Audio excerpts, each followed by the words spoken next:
বলছে কোনো নিষ্ঠাবান শ্রদ্ধাবান যদি ভাগবতের একটি শ্লোকের একটি পাদ বলতে একটি লাইন বা একটি পংক্তি অর্থাৎ একটি লাইনের অর্ধেক যদি কেউ আত্মনিবেদন করে যদি শোনে বা বলে, কৃষ্ণ প্রাপ্তি পর্যন্ত তার ঘটে যায়।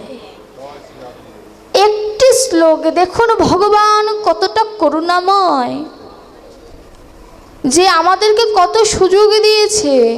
বলছে তোমাকে পুরো ভাগবত পড়তে হবে না, তুমি একটি শ্লোকের একটি লাইন বা একটি লাইনকে যে অর্ধেক করলে যেটুকু পাওয়া যায় সেইটুকু যদি তুমি মনোনিবেশন করে যদি অধ্যয়ন করতে পারো, তোমার আর কিছুর প্রয়োজন নাই। আমি ইচ্ছা করলে সরাসরি কোনো নীলায় প্রবেশ করতে পারতাম, কিন্তু আমি কোথাও সরাসরি নীলায় প্রবেশ করি না। কেন জানেন? আমি আমার ভগবানকে ভালোবাসবো, ভাগবত অধ্যয়ন করব, কিন্তু ভাগবত কি গীতা কি সেটাই আমি জানি না।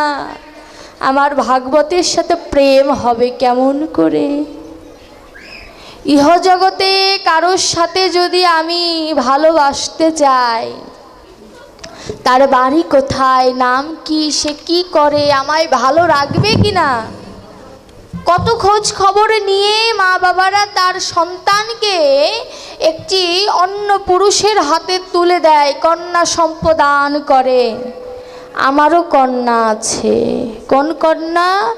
মতি তনয়া। তনয়া মানে কন্যা, মতি মানে মন। এই মনমতি কন্যার সাথে আমার গৌর বিশ্বম্বরের সাথে আমি বিবাহ বন্ধনে আবদ্ধ হব, তাকে আমি স্বামী বানাবো।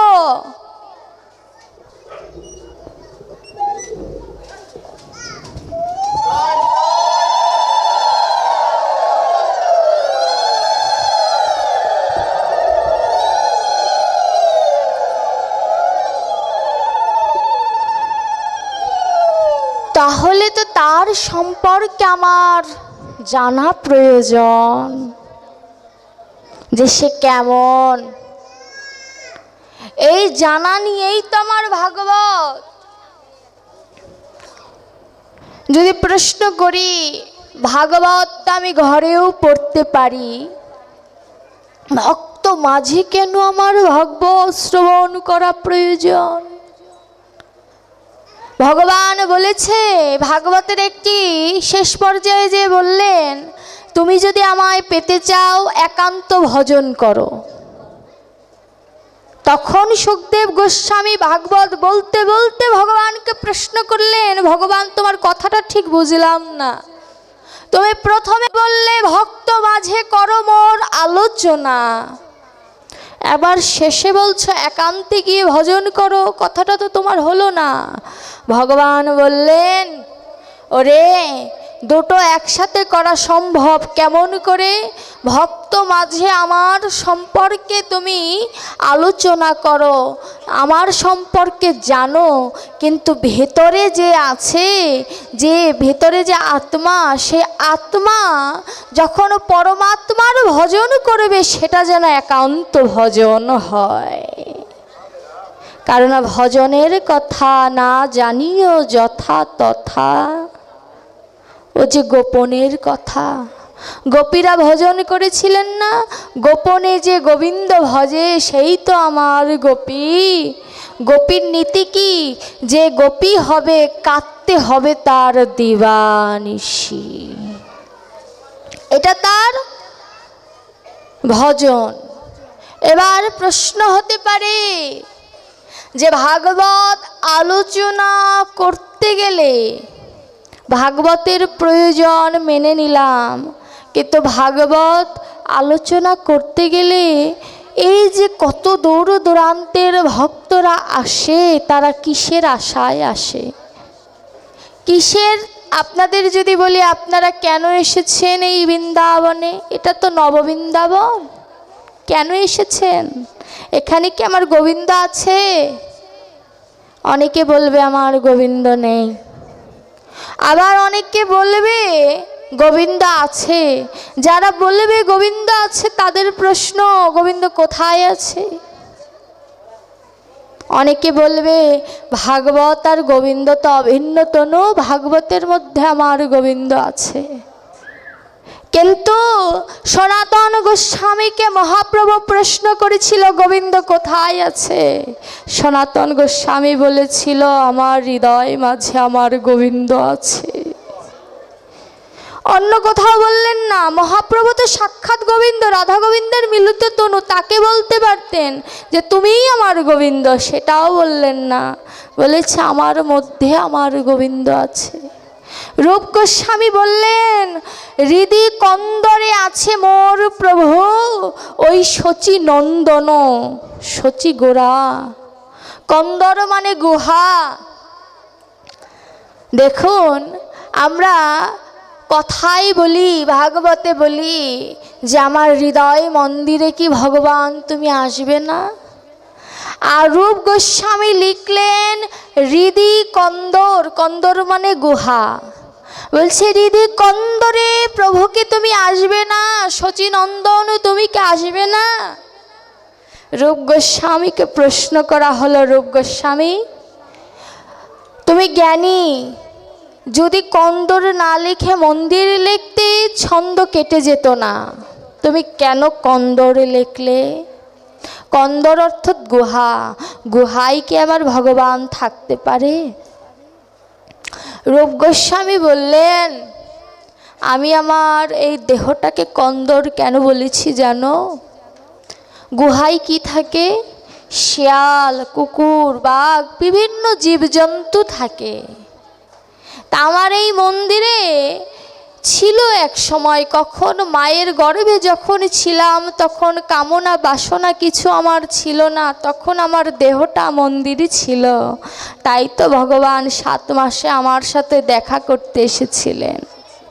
কিন্তু যখন আমি ভূমিষ্ঠ হলাম, মায়া আমার জ্ঞান হরে নিল, তখন আমার এই দেহটার মন্দির নাই, তখন আমার দেহটা হয়ে গিয়েছে কন্দর মানে গুহা।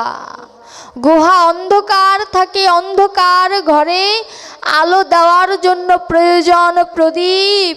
তাই তো আমি শচীনন্দনকে নিমন্ত্রণ জানিয়েছি যে হে শচীনন্দন, তুমি কি আমার হৃদি কন্দরে আসবে না? আবার ভাবুক বলছে রূপ গোস্বামীকে যে রূপ তুমি যে বললে ভগবানকে নিমন্ত্রণ জানালে, একটু আগে বলেছ তোমার কন্দরে পশুর বাস, তো পশু যদি থাকে সেখানে যদি আমার মহাপ্রভু যায়, আমার মহাপ্রভুকে যদি আঘাত করে। রূপ গোস্বামী তার লেখনীতে আমার গৌরকে সিংহ রূপ দিয়েছে, বলেছে যে সোনার সিংহ। কেন? ভগবান নৃসিংহ রূপ ধারণ করেছিলেন, তাই বলছে যে আমার সোনার সিংহ। বনে পশু পাখি যতই থাকুক না কেন, বনের রাজা যেমন সিংহ, ঠিক তেমন আমার গৌর আমার মনের রাজা। আমার গৌর যদি সিংহ রূপ ধারণ করে আমার ভেতরে যে হিরণ্যকশিপুর মতো যদি সকল পশুকে ছিন্ন বিচ্ছিন্ন করে দিতে পারে, আমার মতো পাপিষ্ঠের সেদিনই উদ্ধার হবে। রূপ গোস্বামী নিজেকে পাপিষ্ঠ বলল, কিন্তু আমার মতো নরাধমের মাথা নত হয় না।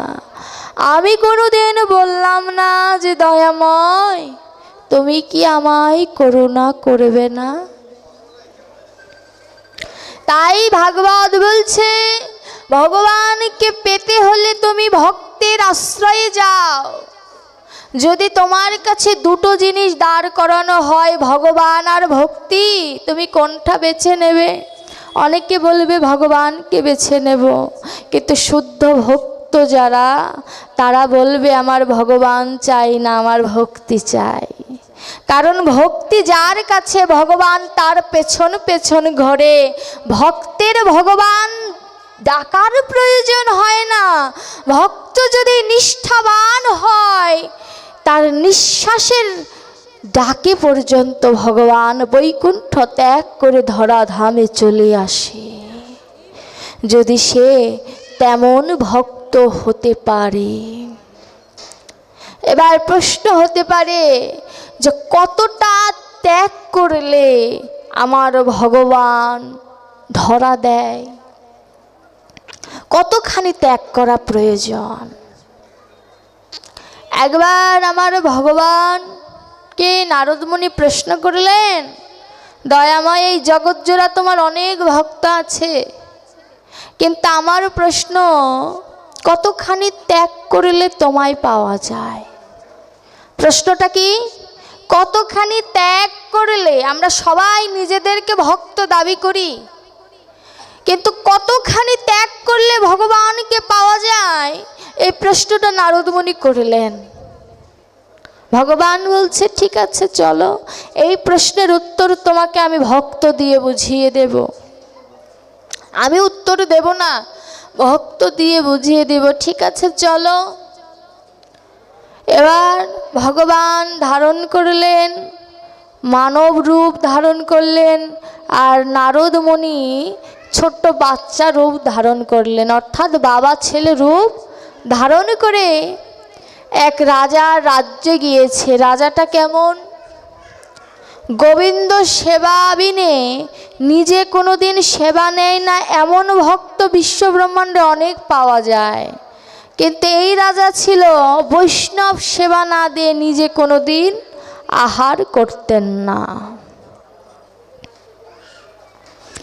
তো একদিন কি হয়েছে, রাজা সকাল গড়িয়ে দুপুর হয়ে গেল, তার রাজ্যে নতুন কোনো বৈষ্ণবের আগমন ঘটে না। রাজা ভগবানের কাছে প্রার্থনা করছে, দয়াময় তুমি কোনো বৈষ্ণব পাঠিয়ে দাও, বৈষ্ণব সেবা না দিয়ে আমি যদি সেবা নেই তবে এ যে অপরাধ হয়ে যাবে। তো ভগবান কি করেছে, সেই রাজ্যে নারদমুনিকে নিয়ে গিয়েছে। সৈনিক খবর পাঠালেন, রাজা আপনার রাজ্যে দুজন বৈষ্ণব এসেছে, একটি ছোট্ট বালক আর তার পিতা। রাজা মহা আনন্দিত। এবার যখন ভগবান আর নারদমুনি রাজ্যে প্রবেশ করেছে, রাজার মহলে প্রবেশ করেছে, রাজা দুজনকে প্রণাম করলেন। প্রণাম করে, দেখুন বৈষ্ণব সবার বাড়িতেই সেবা নিতে যায় না, কিন্তু যার বাড়িতে যায় তার কর্তব্যটা কি বৈষ্ণব গেলে শিখে নিন। ভক্ত চরিত্র এর জন্যই আলোচনা করা হয়, যাতে ভক্ত চরিত্র থেকে আমরা শিখতে পারি। তো রাজা কি করলেন, অষ্টাঙ্গে, বৈষ্ণব দেখলে অষ্টাঙ্গে প্রণাম কর্তব্য, বললেন। প্রণাম করে তাদেরকে বললেন, আপনারা কোথা থেকে এসেছেন? ভগবান বললেন, বহু দূর থেকে এসেছি। ভগবানের কথাটা তো সত্য, বৈকুণ্ঠ থেকে এসেছেন। রাজা একটি পাত্রে জল নিয়ে আসলেন, সেই জল দিয়ে ভগবান এবং নারদ মুনির চরণ ধৌত করছে। এ কি জাগতিক জগতের আমার আপনার চরণের মতো? স্বয়ং গোবিন্দ বিশ্ব ব্রহ্মাণ্ডের যিনি মালিক, সেই মালিক তার মালিকত্ব ত্যাগ করে কাঙাল ভিখারির ন্যায় গিয়েছে। গেলে কি হবে, তার চরণ দুখানি যে সুমধুর, যেন কোকো নদ, যেন কোকো নদ। পদকর্তা বলছে যেন কোকো নদের মতো তার চরণ। ত্রিবেণী সেই চরণে খেলা করে, মানে তিনটি নদীর ধার যেন সেই চরণে খেলা করে। তো ভগবানের চরণ ধৌত করে, আর রাজা মনে মনে ভাবে যে এই চরণ তো আমার বহুদিনের চেনা চরণ।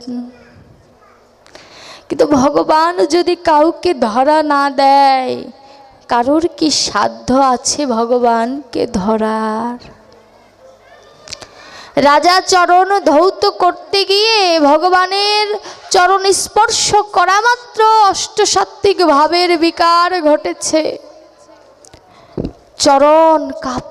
চরণ ধরা মাত্র শরীর কাঁপছে, অনাকাঙ্ক্ষিত ভাবে নয়ন ধারায় ভেসে যাচ্ছে,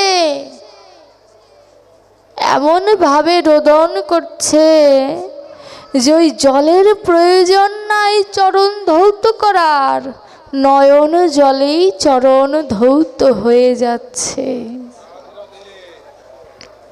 তো রাজা ভগবানের চরণ ধোয়ায় আর মনে মনে ভাবে, দেখুন ভক্তর চিন্তাধারা কি, যে বিধাতা এমন বৈষ্ণব সৃষ্টি করেছে যার চরণ এত সুন্দর, না জানি আমার প্রাণনাথের চরণ কত সুন্দর। হৃদয় স্পর্শ করার মতো কথা যে আমার প্রাণনাথের চরণ, দেখুন প্রাণনাথ তার সামনে আছে, কিন্তু ভক্তের চিন্তাধারাটা কত মধুর। নয়ন জলে কাঁদছে, কি ভাবনা ভেবে কাঁদে যে হে দয়াময়, কবে তোমার করুণা হবে, তুমি এই অধমের গৃহে আসবে, তোমার চরণ ধৌত করে দেব। ভগবানকে সামনে রেখে কোনো ভক্ত যদি নয়ন জলে কেঁদে ভগবানকে ডাকে, ভগবানের মন কি আর স্থির থাকতে পারে? ভগবান মনে মনে বলছে, ওরে ভক্ত, আমি ভক্তের কাছে কেন বাধা পড়ে থাকি? এই জীব জগতের দেখা উচিত যে আমি যদি ভক্তের কাছে ধরা নাও দে, ভক্ত আমার অঙ্গ স্পর্শ পেলেও আমার গোবিন্দ গোবিন্দ বলে কাঁদে।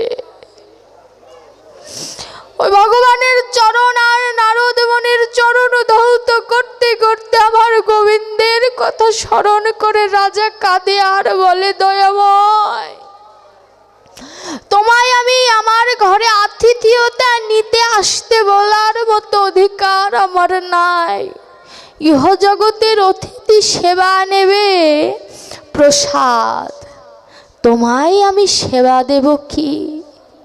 তোমায় সেবা দেওয়ার জন্য প্রয়োজন ছিল আমার শুদ্ধ ভক্তি, শুদ্ধ ভালোবাসা, আত্মনিবেদন, যেগুলো আমার ভেতরে আমি সঞ্চয় করে রাখিনি। এই জাগতিক জগতের সবাইকে ভালোবাসতে বাসতে কখন যে তোমায় ভুলে গেছি, তোমায় আর আমার ডাকা হলো না। হে প্রাণনাথ, দয়া করো।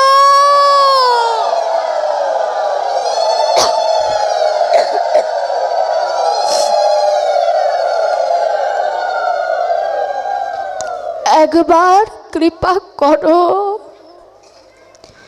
যার কেউ নাই তুমি নাকি তার, বিশ্ব ব্রহ্মাণ্ড খুঁজে দেখো,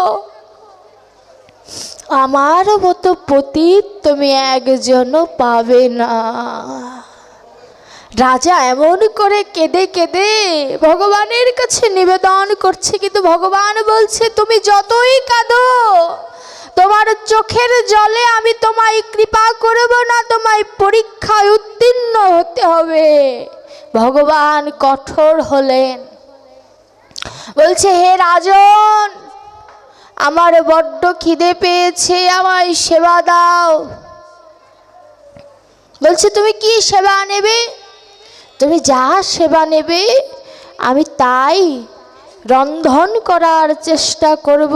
গোবিন্দ যদি সহায় থাকে আশা করি তোমার ভালো লাগবে।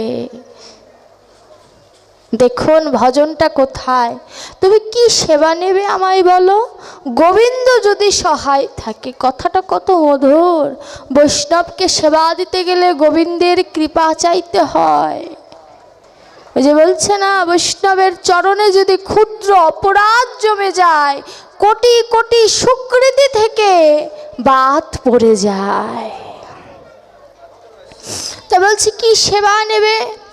বলছি শোনো, তোমার রাজ্যে আসার পথে একটি জঙ্গল রয়েছে, সেই জঙ্গলে একটি হিংস্র সিংহ ছিল। সেই সিংহ আমার দিকে হামলা দিয়েছিল। আমি সেই সিংহকে অনুরোধ করলাম, হে সিংহ, তুমি আমায় খেও না। তুমি যদি আমায় খাও, আমার সন্তান পিতাহারা হয়ে যাবে। তুমি আমার সন্তানকেও খেও না, আমি তবে সন্তান হারা হয়ে যাব। কিন্তু আমি কথা দিচ্ছি, আমি রাজার রাজ্যে গিয়ে তোমার খাওয়ার ব্যবস্থা না করা পর্যন্ত আমি সেবা গ্রহণ করব না। আসলে কি সিংহ রাজ্যে ছিল? এটাই ভগবানের পরীক্ষা। তো রাজা বলছে, তাহলে আমি পশু হত্যা করে সিংহের জন্য পাঠিয়ে দেই। বলছে, দাঁড়াও রাজন, সে নর মাংস ভক্ষণ করবে। নর মানে মানুষ। এখন রাজা বিপাকে পড়ে গেলেন। সে তো রাজা, রাজ্যের কারোর প্রাণ হরণ করার অধিকার তার নাই। তো রাজা কি করেছে? বৈষ্ণব সেবা নেবে না যদি সিংহের আহার না হয়। তো রাজা বললেন, ঠিক আছে বৈষ্ণব বাবা, আমি অনেক কিছু ভেবে চিনতে দেখলাম, আমার এই দেহের মাংস আমি সিংহের জন্য পাঠিয়ে দেব, তবু বৈষ্ণব সেবায় আমি অপরাধী হব না। এমন মন নিয়ে কোনোদিন বৈষ্ণব সেবা দিতে পেরেছি, বুকে হাত দিয়ে বলতে পারবো। ভগবান বলছে, শোনো রাজা, জল্লাদ দিয়ে মাথা কেটে নিয়ে তার উপরে মাংস দিয়ে দেবে, এমন হলে চলবে না। কারণ তোমাকে যদি জল্লাদ হত্যা করে, তোমার রাজ্য হয়ে যাবে অসুজ। আমি তো অসুজ গৃহে সেবা নেব না। তবে কি করব? বলছে, তোমার দেহের অর্ধেক ভাগের মাংস তুমি নিজে হাতে কেটে কেটে ওইগুলো সিংহের খাবারের জন্য আয়োজন করবেন। কতটা কঠিন! জল্লাদকে দিয়ে যদি শাস্তি দিতে চাইতেন, মাথাটা কেটে ফেললে তার যন্ত্রণা সে বুঝতে পারত না। তো ভগবান বলছে, শোনো, মাংস কাটার সময় যেন তোমার চোখে জল না আসে। জল যদি এক বিন্দু জল যদি তোমার চোখ দিয়ে আসে, আমি কিন্তু তোমার গৃহে সেবা নেব না। ঠিক আছে, গোবিন্দ যদি সহায় থাকে, আজ আপনি আমার গৃহেই সেবা নেবেন। দেখুন রাজার কত বিশ্বাস। এবার রাজা ছুরি হাতে নিয়েছে। হাতে নিয়ে যখন দেহের মাংস কাটে আর ভগবানকে বলে, ভগবান, পূর্ণাঙ্গ দেহ যদি কারোর না থাকে, সে গোবিন্দের ভজনে লাগে না। আমরা সবাই জানি, তাই না? ক্ষত অবস্থায় আমার ভগবানকে পুজো দিতে হয় না। তো রাজা নয়ন জলে কেঁদে বলছে যে, আমার নয়ন জলটা কাঁদছে ঠিকই, সেই জলটা চোখের বাহিরে আসার সুযোগ নাই। তো ভেতরের চোখে কেঁদে কেঁদে বলছে যে, হে দয়াময়, আজকের পর থেকে তো তোমার সেবায় আমি লাগবো না। আজকের পর থেকে তোমাকে তো সুন্দর করে সাজিয়ে দিতে পারবো না। তোমার ওই ভুবন ভোলানো রূপ আমায় দূর থেকেই দেখতে হবে, কাছে যেতে পারবো না। যখন শরীরের অর্ধেক অংশের মাংস কাটে, চোখে কোনো জল নাই, ভগবান তাকিয়ে রয়েছে। ভগবান তাকিয়ে চিন্তা করছে, যে আমার ভক্ত আমার জন্য এতটা ত্যাগ স্বীকার করতে পারে, নিজের শরীরের মাংস নিজে কাটছে, তবু সে বৈষ্ণব অপরাধী হবে না। মাংস কাটতে কাটতে ডান পাশের মাংস কাটে বাম চোখে জল এসেছে, ভগবান এটা দেখেছে। ভগবান বলছে, দাঁড়াও রাজা, কথা ছিল চোখে জল আসবে না, তোমার বাম চোখে তো জল এসেছে। রাজা বলছে, বৈষ্ণব, কথা আমি রক্ষা করেছি, আমার ডান অংশের মাংস কেটেছি, ডান অংশের চোখে তো আমার জল নাই, বাম চোখ কেন কাঁদে জানো? বাম চোখ কাঁদে এটা ভেবে ডান পাশ বৈষ্ণব সেবায় লেগে গেল, বাম পাশ তো আমার বৈষ্ণব সেবায় লাগলো না। এমন ভজন না হলে কি আর ভগবান তার গৃহে আসে সেবা নেবার জন্য? যখন এমন করে বলেছে, ভগবান আর স্থির থাকতে পারলেন না। ভগবান বলছে, দাঁড়াও রাজা, আর কষ্ট করতে হবে না, একবার আমার দিকে তাকিয়ে দেখো আমি কে এসেছি। রাজা যখন ভগবানের দিকে তাকিয়েছে, দেখে যে আর কেউ নয়, চতুর্ভুজ নারায়ণ তার সামনে দাঁড়িয়ে রয়েছে।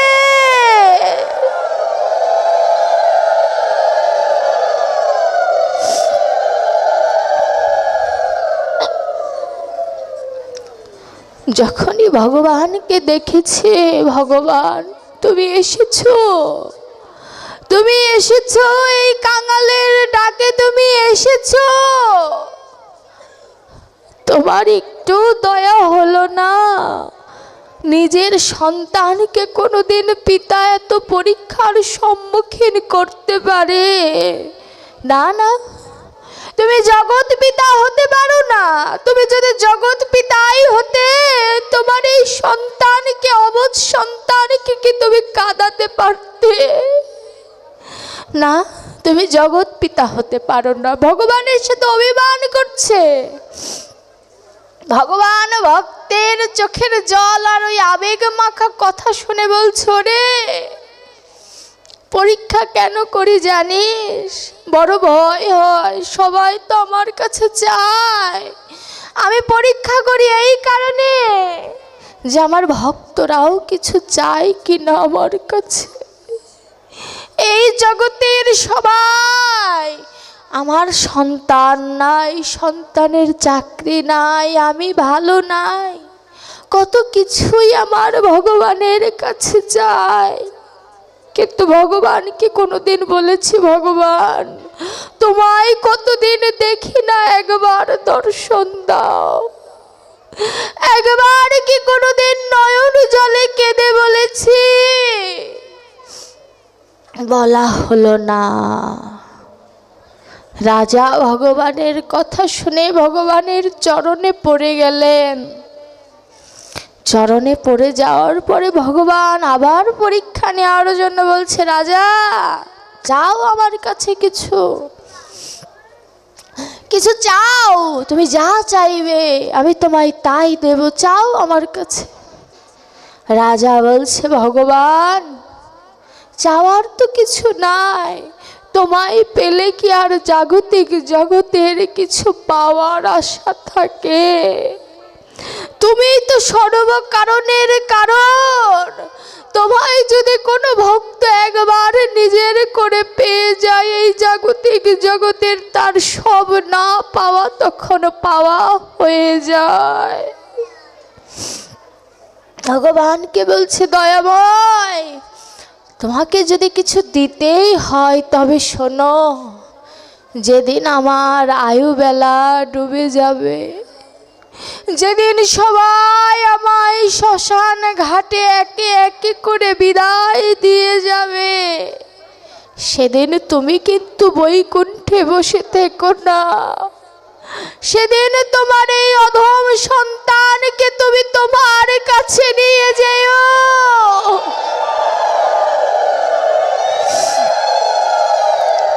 তুমি সেদিন কিন্তু বৈকুণ্ঠে দেখো না প্রভু। মৃত্যুর সময় যদি আমি তোমায় ডাকতে ভুলে যাই, তুমি কিন্তু আমায় নিতে ভুলে যেও না। এই জগতে সবাই তো ছেড়ে যাবে সেদিন, তুমি কিন্তু আমায় ভুলো না প্রভু। ওই বৈতরণীর ঘাটে যেন আমায় অপেক্ষা করতে না হয়। ভগবান তথাস্তু বলে চলে গেলেন। রাজার ভক্তি ছিল তাই ভগবান তাকে আশ্বাস দিল, কিন্তু আমার গতি কি হবে? আমার মতো কলিহত জীব যারা, তাদের কি হবে? ভাগবত বলছে ভয় নাই। শোনো, ভগবান অনেক সময় রুষ্ট হয়ে থাকে, কিন্তু আমার ভক্তের এমন দয়ার শরীর, যদি কোনো পাপী তাপি যদি একবার ভক্তের ওই চরণ ধুলি মাথায় নিতে পারে, একবার যদি তার উত্তরীয় মাঝে যদি ভক্তের চরণ ধুলি সঞ্চয় করতে পারে, আবার ভগবান কি আর দূরে থাকতে পারে? হে ভক্তগণ, আর কিছু চাই না ওই শেষের দিনের জন্য। আপনাদের ওই রাতুল চরণ ধুলি আমায় দান করো। ওই চরণ ধুলি নিয়ে যেন ভগবানকে বলতে পারি, দয়াময়, 16 আনা আনতে না পারলেও তুমি একবার চেয়ে দেখো, ভক্তের ওই রাতুল চরণ ধুলি এনেছি, এগুলো নিয়ে অন্তত আমায় একবার পার করো। আর কিছু চাই না তোমার কাছে। এমন করে যেদিন আত্মনিবেদন হয়ে যাবে, সেই দিন আমার ভগবান করুণা করলেও করতে পারে। আমার ভগবান করুণা করার জন্য বসে আছে, আমরা করুণা নিতে চাই না। দেখবেন এই জগতে আপনার অনেক আত্মীয় স্বজন থাকতে পারে, সবার সাথে কি ভালো সম্পর্ক থাকে? যার সাথে স্বার্থের বিনিময় আছে তার সাথে ভালো সম্পর্ক থাকে, যার সাথে নেই তার সাথে ভালো সম্পর্ক থাকে না। তো একবার চিন্তা করুন, আপনার বাড়িতে যদি কোনো অনুষ্ঠান হয়, আপনার আত্মীয়কে নিমন্ত্রণ না দিলে আপনার আত্মীয় আপনার বাড়ি আসবে না। আর তিনি তো এই জগতের মালিক, তাকে যদি একবার না ডাকেন, সে কি আপনার এই হৃদয় মন্দিরে আসবে? তাকে তো ডাকতে হবে। ডাকার মতো ডাক যদি কেউ ডাকতে পারে, সে কি দূরে থাকতে পারে? অজামিল ডাকাত ছিল, নামাভাসে মুক্তি লাভ করল, ছেলের নাম রেখেছিল নারায়ণ। এ হেন নগণ্য কাজ নাই সে করে নাই, চুরি ডাকাতি সব কিছু করেছে। ভগবান দূত পাঠিয়ে দিলেন, যাও অজামিলকে নিয়ে আসো। কিন্তু আমরা মায়ার সংসারে থাকতে থাকতে কখন যে ভুলে গিয়েছি ভগবান আমাদের অপেক্ষায় আছে, মনে নাই। যদি বলি রাধারানীর করুণা পেলে কি আমার গোবিন্দ আমাকে কৃপা করবে? রাধারানীর দয়া হলে কি আমার গোবিন্দের কৃপা হবে? শাস্ত্র বলছে হ্যাঁ, হবে না কেন? সনাতন গোস্বামী তার প্রমাণ। সনাতন গোস্বামী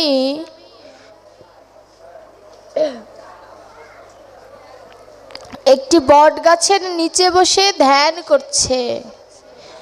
আমার ভগবানের ধ্যান করছে। সনাতন গোস্বামীর কাজ হচ্ছে ভগবানের ধ্যান করা, আর বাড়ি বাড়ি ভিক্ষা করে যে তন্ডুল যে আলু পায় সেই সিদ্ধ অন্ন গোবিন্দের চরণে নিবেদন করে তারপরে আমার সনাতন গোস্বামী সেবা করতেন। এভাবে প্রতিদিন সেবা করতে করতে সনাতন গোস্বামীর মনে আসলো প্রতিদিন সিদ্ধ অন্ন দেই, একঘেয়েমি চলে এসেছে। ভগবানেরও খেতে বোধহয় ভালো লাগে না, তারও খেতে ভালো লাগে না। মনে মনে বলছে যদি আজ একটু পরমান্ন রন্ধন করে আমার গোবিন্দকে সেবা দিয়ে যদি একটু সেবা করতে পারতাম, মনে মনে ভেবেছে। কিন্তু আর এদিকে রাধারানী কি করেছে, ছোট্ট একটি বালিকার রূপ ধারণ করে পরমান্ন রন্ধন করার জন্য যা যা প্রয়োজন সকল কিছু রাধারানী নিয়ে আসছে ছোট্ট বালিকার রূপ ধারণ করে।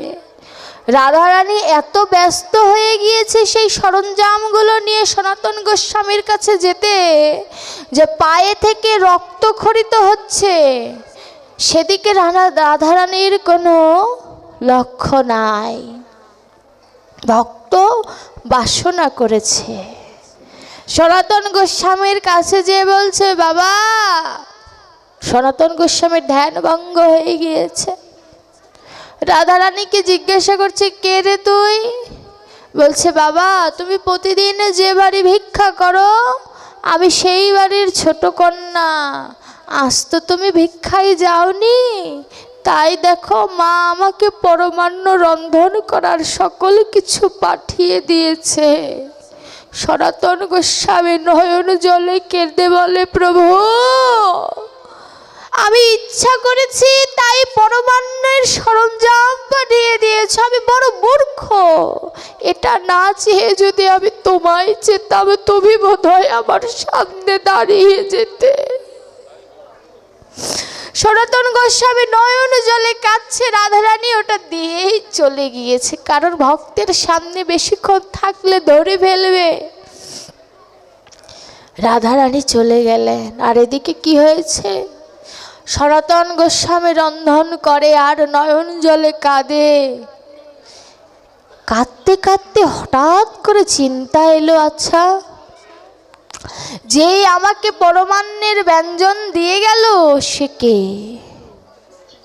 আমি তো তাকে কোনোদিন দেখি নাই। এটা বলার পরে আবার বলছে, না, বড় চেনা চেনা লাগে, অনেক চেনা চেনা লাগে। মেয়েটার পায়ে কেটে গিয়েছিল, আমি রক্ত দেখলাম, মেয়েটা দুদণ্ড বসলও না আমার কাছে। এটা ভেবে ঠাকুর ঘরে যেয়ে দেখে রাধারানীর চরণে রক্তক্ষরণ হচ্ছে। রাধারানীর চরণে বিগ্রহ অচল হলে কি হবে?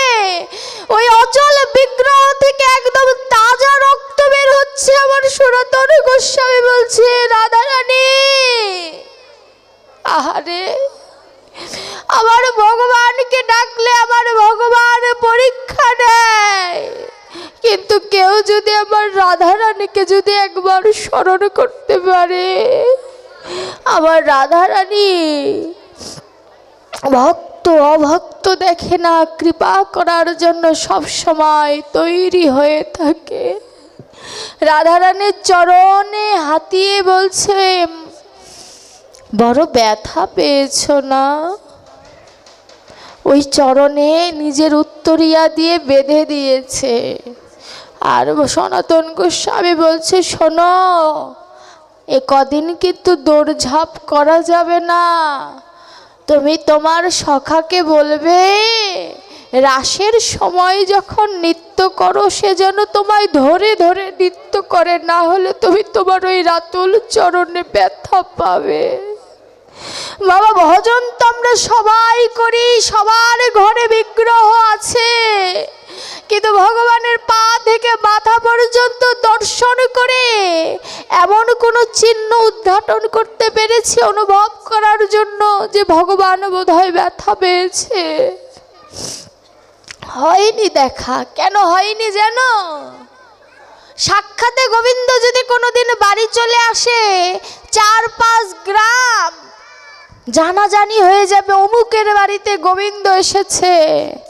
কিন্তু আমরা মাটির প্রতিমাকে সত্যি মূর্তি ভাবি। কেন জানো? যদি সত্যি গোবিন্দ ভাবতাম, কই কখনো তেমন করে বলি না আমার বাড়িতে সচল গোবিন্দ আছে।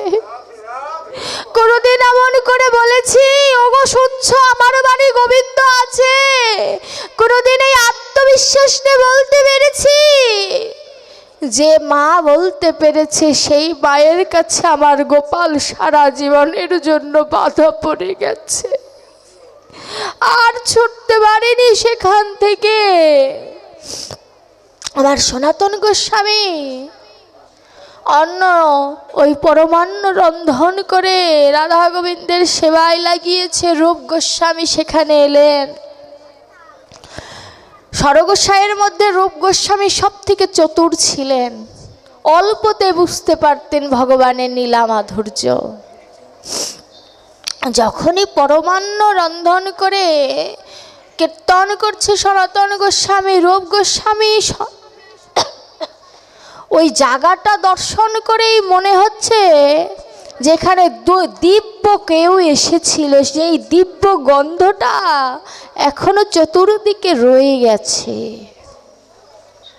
সনাতন গোস্বামী কিছু বলার আগে শুধু এটুকু বলেছে, এক ছোট্ট বালিকা আমাকে পরমান্ন দিয়ে গেছে। তার আগে এটা বলেছে, আমি মনে মনে ভেবেছি আজ একটু পরমান্ন হলে ভালো হতো। বাকিটুকু কিন্তু বলেনি। ভজনের কথা তো বলতে নাই। রূপ গোস্বামী বলছে, আমাকে গোপন করছো? আরে সনাতন, তুমি এখানে রাধা গোবিন্দ ভজন করতে এসেছো নাকি রাধা গোবিন্দ তোমার ভজন করতে এসেছে এখানে বলবে আমায়?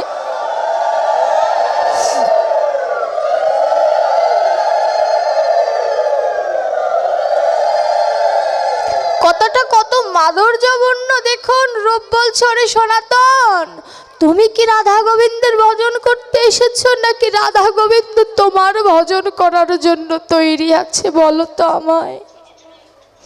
ভক্ত যদি কেউ সনাতনের মতো হতে পারে, রূপ গোস্বামীর মতো যদি কেউ হতে পারে, মনে মনে বললেও সেটা গোবিন্দ শুনতে পায়। গোবিন্দ তার বাসনা পূর্ণ করে। আমরা আসলে চাইতে পারি না। আমরা সংসারে জাগতিক জগতের অনেক কিছু চাই, কিন্তু চাওয়ার মতো করে যদি কামনা বাসনাও যদি চাওয়ার মতো যদি কেউ চাইতে পারে, ভগবান সেটাও আশীর্বাদ স্বরূপ দেয়। কিন্তু আগে তো চাইতে শিখতে হবে। ভগবানের কাছে চাইলেই হবে না, চাওয়ার মতো করে চাইতে হবে। দেখবেন ছোট্ট শিশুরা, অবোধ শিশু মেলায় গেলে কোনো খেলনা পছন্দ হলে কি করে, ও মা এটা আমায় কিনে দাও। মা বলে না, এটা কিনতে হবে না, চল বাড়ি চল। ওই শিশুটা কিন্তু কি করে, না আমাকে না দিলে আমি বাড়ি যাব না। অনেক শিশুরা কান্না করে, অনেক শিশুরা ধুলায় গড়াগড়ি দেয়। কেন দেয়? যেগুলো করলে আমার মা আমাকে এটা কিনে দেবে। ভগবান বলছে আমার কাছে আমি চাইলে দেব না, একবার নয়ন জলে কাঁদ, একবার একটু ধুলায় গড়াগড়ি দিয়ে বল, গোবিন্দ তোমায় আমার প্রয়োজন, তুমি কি আমায় দেখা দেবে না? আমার গোবিন্দও সাড়া দেবে। এটা একটা উদাহরণ স্বরূপ, আমাদের জাগতিক জগতের একটি উদাহরণ স্বরূপ আপনাদের বোঝানোর চেষ্টা। দেখুন এই জগতের মা বাবা 10 মাস অপেক্ষা করে আমার মুখটা দেখার জন্য, আর আমার ভগবান কতদিন অপেক্ষা করে আমাকে পাবার জন্য? চিন্তা করেছেন? কেউ বলবে জন্ম থেকে মৃত্যু পর্যন্ত, কেউ বলবে 84 লক্ষ জন্ম কতবার ভ্রমণ করেছি, ভগবানের সাথে সাক্ষাৎ হয়নি। এর সঠিক উত্তর কোনটা জানেন? যতদিন আমার মায়ার অন্ধকার ঘুচে নাই, ততদিন আমি ভগবানের কাছ থেকে দূরে আছি। আর কাছে যাব কোন দিন? যেদিন এই জগতের সকল কিছুকে ত্যাগ করে যেদিন বলতে পারবো এই জগতের কেউ আমার নয়, গোবিন্দ একমাত্র আমার পরম বান্ধব, সেই দিন আমি গোবিন্দের হয়ে গেলাম। এর আগে আমার গোবিন্দের হওয়া হলো না। কেন হলো না? হবে না এই কারণে, কারণ বিন্দু মাত্র কামনা বাসনা যদি কারোর ভেতরে থাকে, ভগবান তাকে ধরা দেয় না। তার প্রমাণ তো বসন নীলার মধ্যে আমার রাধারানী তার প্রমাণ দিয়েছে। বললো না, লোক লজ্জা ভয় তিন থাকিতে নয়। রাধারানীকে বলেছিলেন তো উঠে আসো, উঠতে পারলেন না। কেন? লজ্জা। হলো না। রাস পর্যন্ত যেতেই হতো না যদি বসন নীলার দিন আমার রাধারানী উঠে আসতো। এর জন্য বলছে গোবিন্দের ভজনে লোক লজ্জা ভয় এই তিনটি থাকা যাবে না। কেন? আমার মহাপ্রভু যখন দাঁড়ে দাঁড়ে কৃষ্ণ নাম বিলিয়েছেন, তাকে অপবাদ শুনতে হয়েছে। আর আমি আপনি তো সাধারণ জীব মাত্র, আমাদেরকে তো শুনতে হবে। এবার প্রশ্ন হতে পারে যে আমরা অনেকে আছি ভাগবত গীতা পড়তে পারি না, এক কথায় অশিক্ষিত যাদের বলা হয়, যারা অক্ষর জ্ঞান যাদের নাই, তাদের গতি কি হবে যদি প্রশ্ন করি? যারা গীতা ভাগবত পড়তে জানে না তাদের কি হবে? অনেকে আছে যে চলার শক্তি নেই বা ইচ্ছা থাকলেও ভাগবত আসরে যেতে পারে না, শোনার ভাগ্যও তাদের হয় না, তাদের গতিটা কি হবে? এতেও প্রমাণ দিলেন। কেমন প্রমাণ? একবার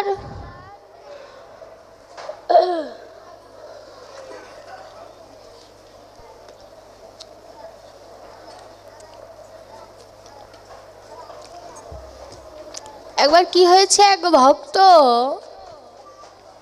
গুরুদেবের কাছে দীক্ষা নিয়েছে। গুরুদেব বললেন, বাবা আর কোনো কাজ করিস আর না করিস, এই যে তোকে গীতাটা দিলাম, গীতাটা প্রতিদিন পড়বি 1 অধ্যায় করে, দেখবি ফল পাবি। শিষ্য বললেন, ঠিক আছে বাবা, আমি চেষ্টা করব প্রতিদিন 1 অধ্যায় করে পড়ার।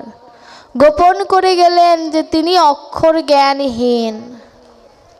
বাড়িতে গিয়েছে, ঠাকুরের আসনে গীতাটা রেখেছে, ভগবানের সামনে বসে বসে কাঁদছে যে দয়াময়, গুরু বাক্য লঙ্ঘন করার অপরাধ যে বড় কঠিন, কিন্তু আমি যে আমার গুরুদেবকে কথা দিয়েছি, কিন্তু আমি তো পড়তে জানি না, আমার কি গতি হবে না? আমার কি কৃপা হবে না? ভগবানের সামনে নয়ন জলে কাঁদছে। গীতার প্রথম পৃষ্ঠার ছবিটা কেমন? ভগবান রথের রথী অর্থাৎ রথ চালাচ্ছেন, রথের উপরে বসে আছে কে? অর্জুন। একটু খেয়াল করেছেন যে অর্জুনের উপরে ছাতি আছে, ভগবানের উপরে কিন্তু কোনো ছায়া দেওয়ার কিছু নাই। খেয়াল করেছেন? সুখদেব গোস্বামী পরীক্ষিতকে এই বিষয়ে বলেছিলেন যে আমার ভগবান মাথায় ছাতি রাখে নাই কেন জানো? ভগবানের গরম লাগে না এই জন্য না, কার ভক্তের ভিতরে ভগবানের প্রাণটা রয়েছে। ভক্ত ছায়ার নিচে থাকলে আমার গোবিন্দও ছায়ার নিচেই থাকে, আলাদা কোনো ছায়ার প্রয়োজন হয় না আমার ভগবানের। এটা সুখদেব গোস্বামীর কথা। এবার ওই ভক্ত কি করেছে, গীতাটা সামনে নিয়ে নয়ন জলে কাঁদছে। কেন? ভগবান অর্জুনের রথের রথী, অর্জুন কতটা সৌভাগ্যবান যে তার রথের রথী আমার স্বয়ং গোবিন্দ।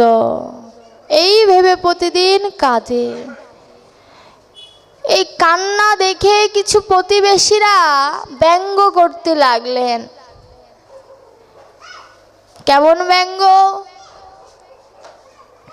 এমন ভাব ধরে কাঁদছে যেন মনে হয় গীতার সব কিছু সে জানে। ব্যঙ্গ যখন করতে লাগলেন, ওই ভক্ত নয়ন জলে আরো বেশি করে কাঁদে। কেন?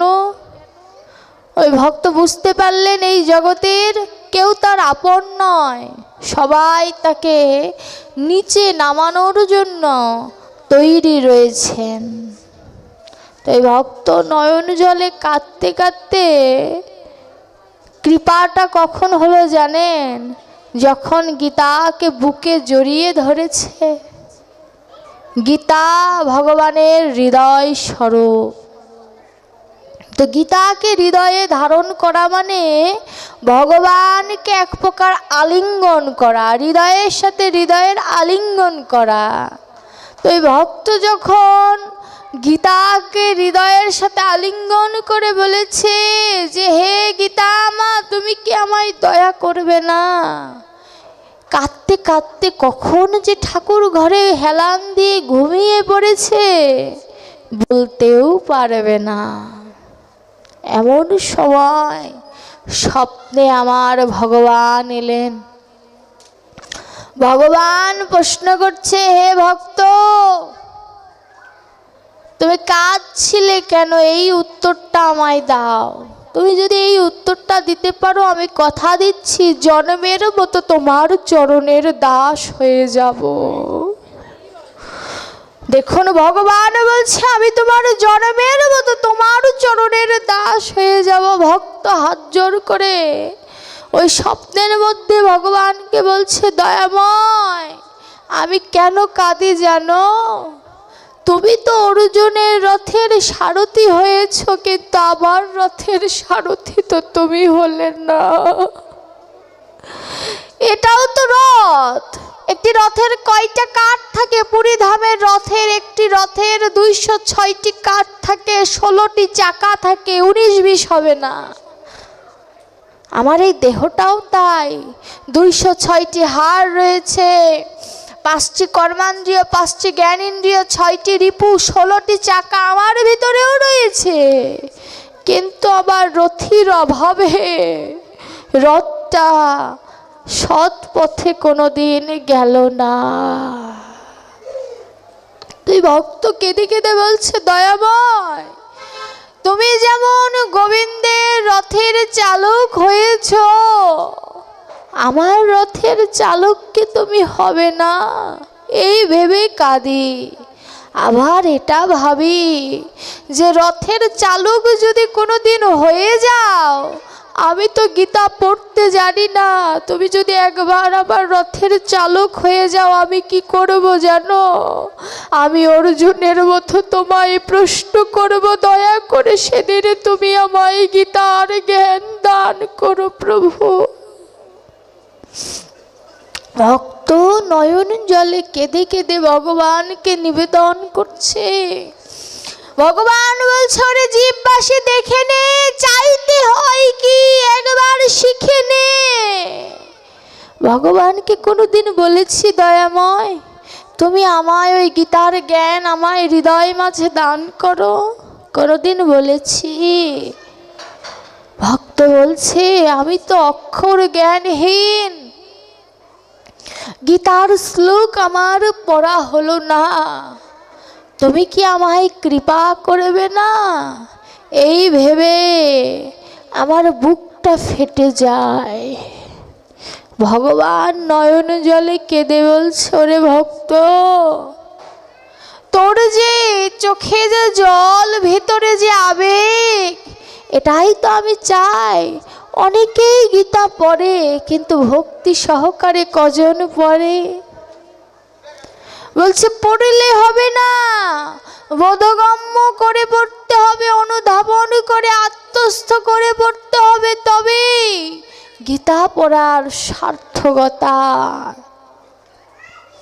সুখদেব গোস্বামী পরীক্ষিতকে বলেছিলেন, পরীক্ষিত তুমি কি বুঝতে পারছো আমি তোমায় কি বলছি? পরীক্ষিত মাথা নাড়ালেন। সুখদেব গোস্বামী রেগে গিয়ে বললেন, পরীক্ষিত আমি কি বলেছি বুঝতে পারছো? পরীক্ষিত হাত জোর করে বললেন, হ্যাঁ গুরুদেব বুঝতে পারছি। প্রথমবার রেগে গেলেন কেন জানেন? মাথা নাড়ানো, এটাই সুখদেব গোস্বামীর ভিতরে চিন্তা এলো যে যদি ভাগবতের কথায় অবহেলা চলে আসে, এই ভয়ে আবার জিজ্ঞাসা করছে রেগে, পরীক্ষিত তুমি কি বুঝতে পারছো? পরীক্ষিত সুখদেব গোস্বামীকে একবার প্রশ্ন করলেন ভাগবতের কথা চলাকালীন, যে গুরুদেব এই যে আমাকে কথাগুলো বলছেন, এই কথা বললে জীবের কি মঙ্গল হবে? প্রশ্নটা কিন্তু পরীক্ষিত করেছিলেন সুখদেব গোস্বামীকে, যে এই যে আমাকে যে কথাগুলো বলছেন, এগুলো বললে কি জীবের মঙ্গল হবে? ওই ভক্ত যেমন স্বপ্নে গোবিন্দের কৃপা পেল, তেমন কৃপা কি আমরা শুনলে কি পাবো? উত্তরটা এইরকম। তো সুখদেব গোস্বামী পরীক্ষিতকে বললেন, শোনো পরীক্ষিত, কলিহত জীবের, কলির কথা আগত কলিহত জীবের কথা কিন্তু প্রত্যেক গ্রন্থেই কম বেশি ইঙ্গিত দেওয়া আছে। বলছে শোনার মতো যারা শুনবে তাদের গতি হবে। এখন যদি আমরা বলি যে আমরাও তো শুনছি, আমাদের কেন গতি হচ্ছে না? এই যে আমার মামার এখানেই তো 7 দিন ভাগবত হবে, তাই না? তো পরীক্ষিত মহারাজ 7 দিন ভাগবত শ্রবণ করে ভগবানের কাছে চলে গেলেন। তা আমরাও তো প্রতিদিন ভাগবত শুনি, আমাদের তো কিছু হলো না। আমরা তো সেই এই জাগতিক জগতের কর্মাণ্ডের মধ্যেই বসবাস করছি, আমাদের তো কোনো পরিবর্তন হলো না। পরীক্ষিতকে উত্তর দিলেন সুখদেব গোস্বামী, শোনো পরীক্ষিত, যে হরি বল, হরে কৃষ্ণ।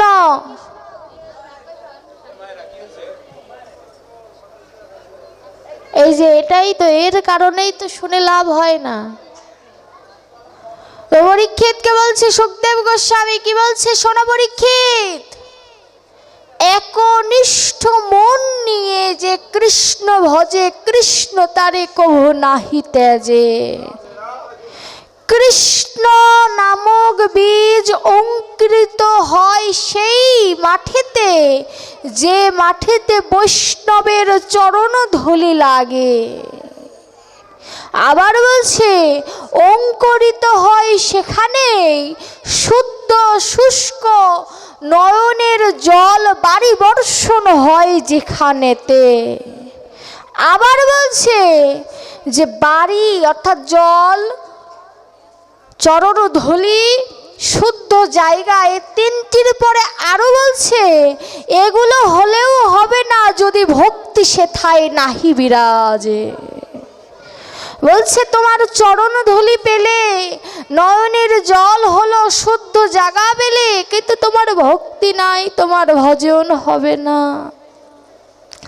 মহানামব্রতজি বললেন ভাগবত গঙ্গোত্তরী, পরমারাধ্য শ্রী গুরুদেব বললেন, পাহাড়ে যদি তুমি বীজ বপন করো পাহাড়ে, তাহলে গাছ হবে না। কেন? পাহাড়ে তো মাটি নাই। কিন্তু গাছ হবে কোন সময় জানো? বৃষ্টি হতে হতে পাহাড়ের উপরে যখন শ্যাওলা জমা হবে, ওই শ্যাওলার মধ্যে যদি তুমি বীজ বপন করে দাও, তাহলে সেখানে গাছ হবে। আমি আমার গুরুদেবকে জিজ্ঞাসা করলাম, এটা দ্বারা মানব জীবনের কি সম্পর্ক? আমার ভাগবত গোসাই বলল, রে ওই গাছের সাথে নিজের দেহটাকে তুলনা দাও এমন করে যে আমার দেহটা পাহাড় সমতুল্য। এই পাহাড়ে কৃষ্ণ নামের বীজ বপন হবে না, বীজ বপন হবে তখনই নয়ন জলে কাঁদতে কাঁদতে পাহাড়টা যখন পিচ্ছিল হয়ে ওই ধুলাবালি লাগতে লাগতে যখন শ্যাওলা তৈরি হয়ে যাবে, তখন একমাত্র সেথায় কৃষ্ণ নামের বীজ অঙ্কুরিত হবে। হরি বল।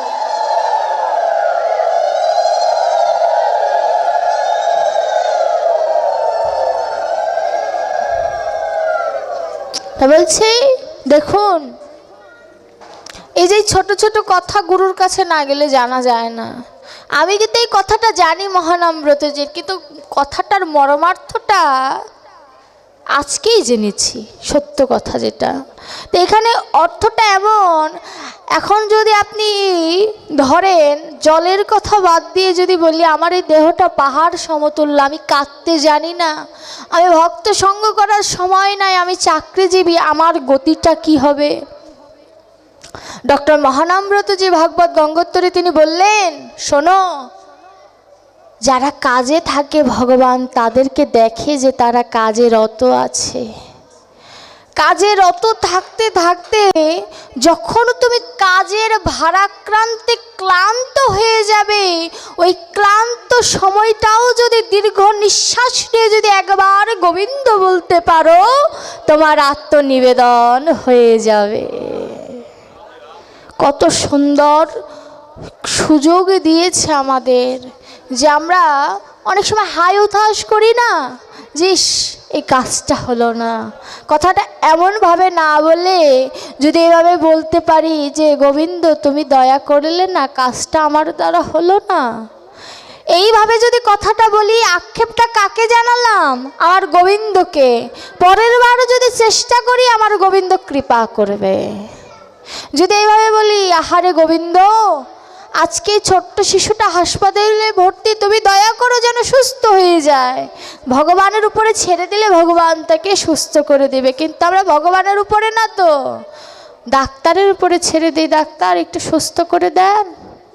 আমাদের কাছে এসে বলে, আমি ডাক্তারি পড়ি তো, অনেক রোগীরা এসে বলে একটু সুস্থ করে দেন। আর ডাক্তারের বাপেরও ক্ষমতা নাই সুস্থ করার, যদি ভগবান সহায় না থাকে। এর জন্য প্রত্যেকটা কর্মে ভগবানকে স্মরণ করতে হবে। ভগবানকে স্মরণ করে যদি চোর চুরি করতেও যায়, গৃহস্থ তাকে ধরতে পারবে না, যদি চোর ভেতরটা যদি তার ভজনের থাকে। কিন্তু আমরা ভগবানকে ডাকি না।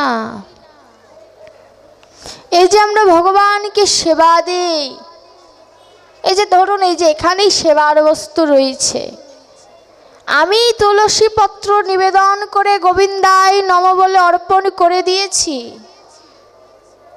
আমি কিন্তু এই গৃহকর্তার মাধ্যম। আমার কথায় গোবিন্দ এই প্রসাদ সেবা নেবে না, কারণ আমাকে ডেকে এনেছে, আমি মাধ্যম। কার কথায় প্রসাদ গ্রহণ করবে? গৃহকর্তা গৃহকর্ত্রী মিলিত হয়ে যদি ভগবানকে বলতে পারে যে ভগবান, আমরা অযোগ্য, আমরা অধম, তোমার চরণে এই প্রসাদ অর্পণ করলাম, কৃপা করে তোমরা গ্রহণ করো, তখন এই প্রসাদ ভগবান নেবে। ঠাকুর মশাইয়ের কথায় ভগবান প্রসাদ নেন না, এর জন্যই তো সংকল্প করা হয়, তাই না? সংকল্পটা কেন করা হয়? এ কারণেই করা হয়, কারণ আমরা মাধ্যম। এর জন্য এই যে একটি উৎসব তৈরি করতে হলে, ভগবানের কৃপা পেতে গেলে যুগল হয়ে যুগল ভজন করতে হয়। স্বামী স্ত্রী যদি যুগল হয়ে রাধা কৃষ্ণের যুগল ভজন করতে পারে, তবেই তার সার্থকতা।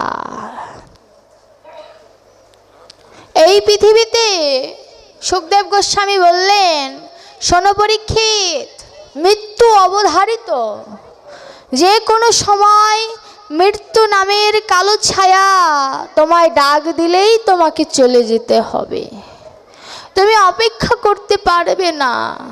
কিন্তু শোনো, মৃত্যুর আগে মৃত্যু মৃত্যুর প্রস্তুতি যে জন নেয় তার মৃত্যুকে কোনো ভয় নাই।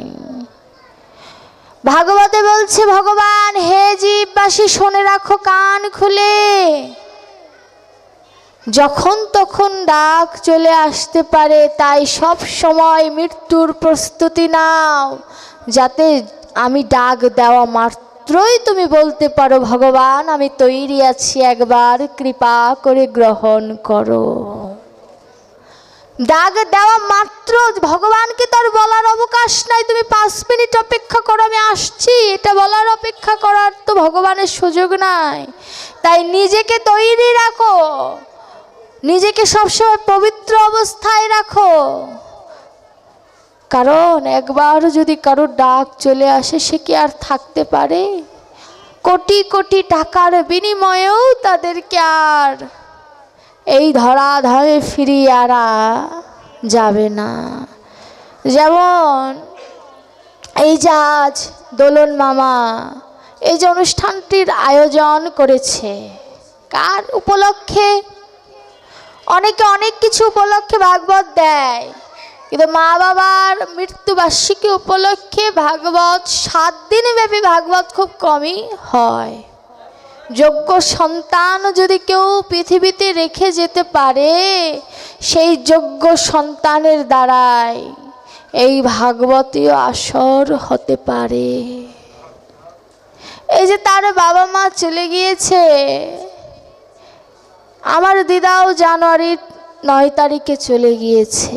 এরা সবাই আমাদেরকে কি জানিয়ে দেয় জানেন? যে আমরা তো চলে গেলাম, এবার তোমরা তৈরি হও, তোমাদের পালা।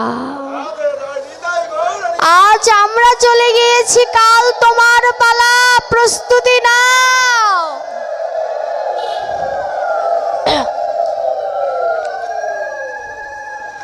যে বিজয় সরকার গান গাইলেন না, কি গান? কোন সে বিধি সাপেরে পরাণের বান্ধব আমার হারাইয়ে গেছে, না জানি কোন কর্ম দোষেরে পরাণের বান্ধব আমার হারিয়ে গেছে। কোন পরাণের বান্ধব? বিজয় সরকার এই গানটি কখন লেখে জানেন? যখন তার স্ত্রী বিয়োগ হন, অর্থাৎ মারা যায়, তখন লেখে। কিন্তু কথাগুলোর ফাঁকে ফাঁকে এমন কিছু সংযোজন তিনি রেখে গিয়েছেন যে পরাণের বান্ধব শুধু এখানে তার সহধর্মিণীকে বলেনি, নিজের ভেতরে যে গোবিন্দ আছে তাকে বলেছে। কোন সে বিধি সাপেরে মানে অভিশাপে, পরাণের বান্ধব মানে আমার গোবিন্দ হারিয়ে গিয়েছে, মানে অভিশাপ লেগেছে। অভিশাপ না লাগলে কি আর গোবিন্দ হারিয়ে যায়? না জানি কোন কর্মদোষে, অর্থাৎ এই জগতে কত কর্মই তো করি, কোন পাপ কর্মের কারণে আমার বান্ধব হারিয়ে গেছে, আমার জন্মের মতো সুখ শান্তি সকল কিছু নিয়ে গেছে রে। দেখো আমাদের ভিতরে শান্তি নাই, তাই না? আমরা কেউ বলতে পারি না আমরা সুখে আছি। কেন? কারণ ভগবান আমাদের কাছে নাই, তাই আমরা বলতে পারি না যে আমরা সুখে আছি। বিজয় সরকার বলছে যে পরাণের বান্ধব চলে গিয়েছে বলেই ভেতরে আমরা শান্তি পাই না। পরীর মতো সাজছ তুমি, শেষের 4 লাইনের পরে আবার বলছে পরীর মতো সাজিয়ে দিয়ে পরিচয়হীন বেশ, অর্থাৎ কত রকমের সাজসজ্জা, দামি দামি শাড়ি পরছি, পরিচয়হীন বেশ। অর্থাৎ আমি কার মেয়ে? বিদ্যুৎ চক্রবর্তী, প্রীতি চক্রবর্তী।